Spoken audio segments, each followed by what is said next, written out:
பக்திவழி நேயர்களுக்கு வணக்கம்.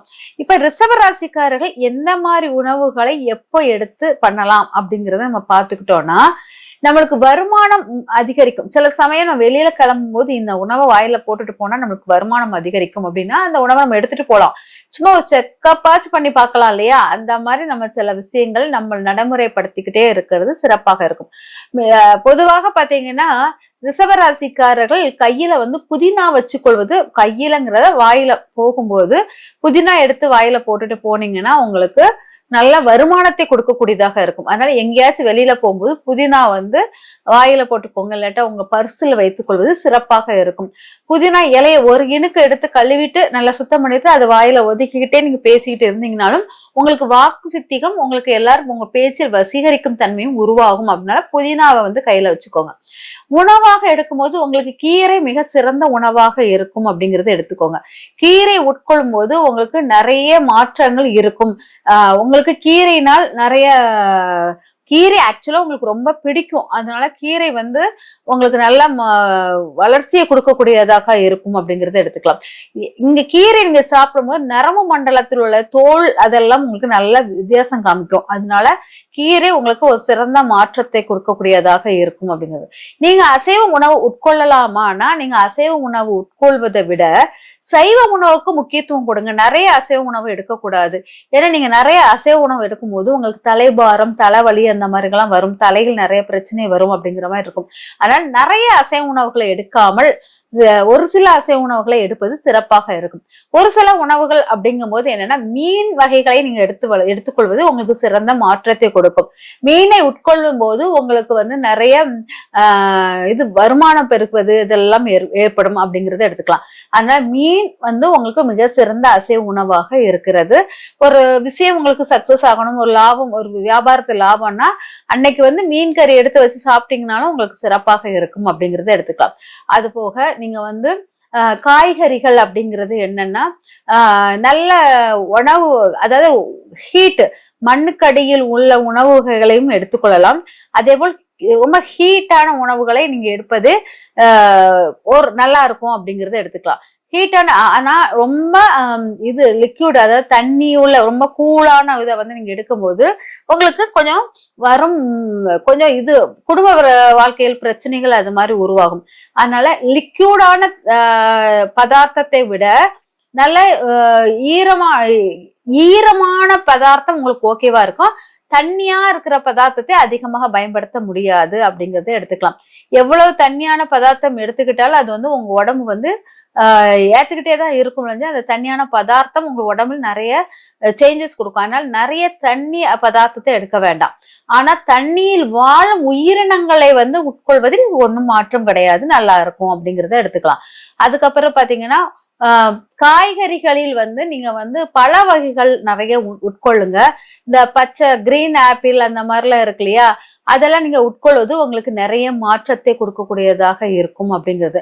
அதே போல் பாத்தீங்கன்னா வெளியில எங்கேயும் போகும்போது முதல்ல எலுமிச்சை பழத்தை கையில் வைத்துக் கொண்டு போவது உங்களுக்கு சிறப்பாக இருக்கும். கனிகளில் எலுமிச்சை பழம் கையில் வைத்துக் கொள்வது உங்களுக்கு சிறந்த மாற்றத்தை கொடுக்கும். அதே மாதிரி உங்க பேச்சில் ஒரு நியாயம் வேணும், ஒரு சக்சஸ் ஆன ஒரு பேச்சு கொடுக்கணும் அப்படின்னா துளசி தீர்த்தம் எப்பவுமே எடுத்துக்கோங்க. அந்த துளசி தீர்த்தம் நீரினால் வரும் உபாதைகளை நீக்கக்கூடிய மிக சக்தி வாய்ந்ததாக இருக்கும். அதனால துளசி தீர்த்தத்தை எடுத்துக்கொள்வது உங்களுக்கு மிக சிறந்த மாற்றத்தை கொடுக்கும் அப்படிங்கறத எடுத்துக்கலாம்.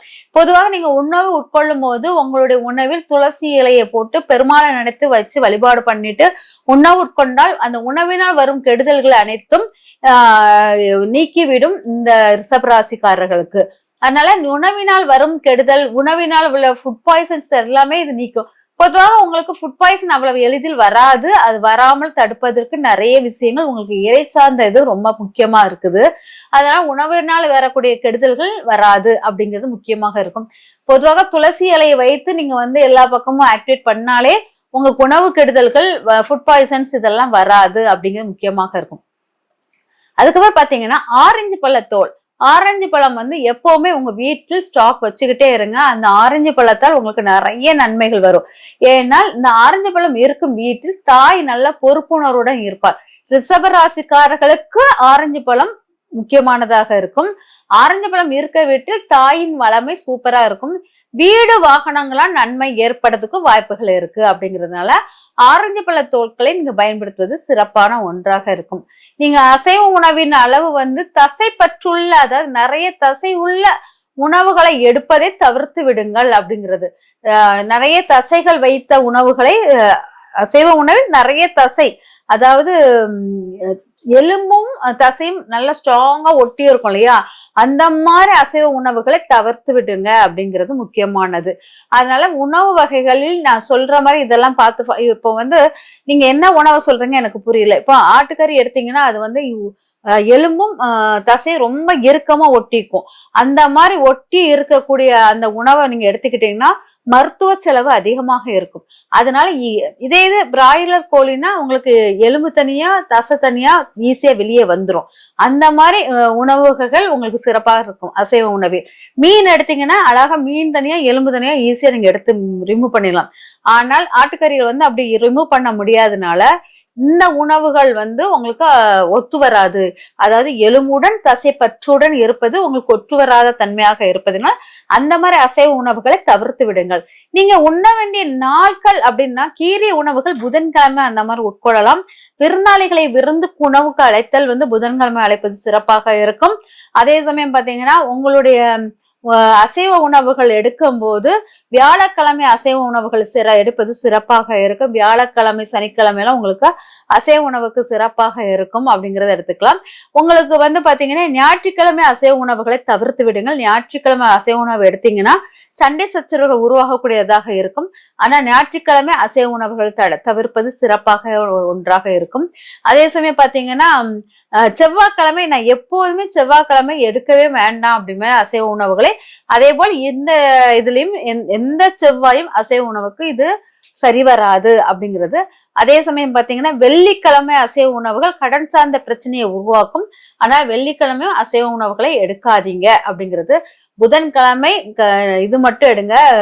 காய்கறிகள் கீரை வகைகள் எல்லாம் புதன்கிழமை எடுப்பது சிறப்பாக இருக்கும். உணவு தானம் பண்ண வேண்டிய கிழமையும் புதன்கிழமை எடுத்து பண்ணுவது மிக சிறந்த மாற்றத்தை கொடுக்கக்கூடியதாக இருக்கும். சின்ன சின்ன விஷயங்கள் தான் நம்ம செய்யும் மாற்றங்கள் நம்ம வாழ்க்கையில நிறைய வளர்ச்சியும் வெற்றியும் கொடுக்குறதுனா அந்த மாற்றத்தை செஞ்சுதான் பார்க்கலாமே. அந்த செஞ்சு பார்த்து அந்த வெற்றியை நம்ம விரைவில் அடைவதற்கு மனப்பூர்வமான வாழ்த்துக்கள். நன்றி, வணக்கம்.